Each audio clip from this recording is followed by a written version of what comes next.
సెన్సిటివ్‌గా ఉండే మహిళలో ఇంత క్రూరత్వం ఎందుకు చూడాల్సొస్తుంది? 'మర్ద్ కో దర్ద్ నహీ హోతా' అని ఒక కామెడీ సినిమా వచ్చింది. మగవాడికి నొప్పి కలగదు, బాధ తెలియదు. మన సినిమాల్లో గూడా వాళ్ళు ఇలా చంపేస్తుంటారు వగైరా వగైరా. ఇంత దెబ్బలు తిని రక్తాలు కారుకుంటూ కూడా ఒక్క మాట అనకుండా హీరో వస్తుంటాడు వగైరా వగైరా.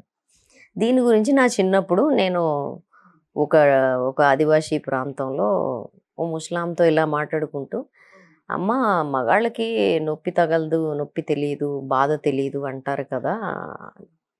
ఆమె నన్ను చాలా ప్రశాంతంగా ఒక ప్రశ్న అడిగింది. ప్రపంచంలో నీ శరీరం ఇట్లా విచ్చుకుని, నీ కండరాలు, ఎముకలు అన్నీ ఇట్లా విస్తరించి, ఒక బిడ్డని ప్రపంచంలోకి తెచ్చేటప్పుడు ఒక తల్లి పడే బాధ. హ్మ్. ఇది తెలియనంతకాలం, దీన్ని భరించినంతకాలం మగవాడికి నొప్పి అనేది ఏంటో అసలు తెలీదు అని. హ్మ్. మగవాడికి నొప్పి తెలీదు, మగవాడు నొప్పి తట్టుకోలేడని చెప్పింది ఆవిడ. సో మగాడికి సెన్సిటివిటీ ఉండదు, ఆడవాళ్ళకి ఉంటుంది.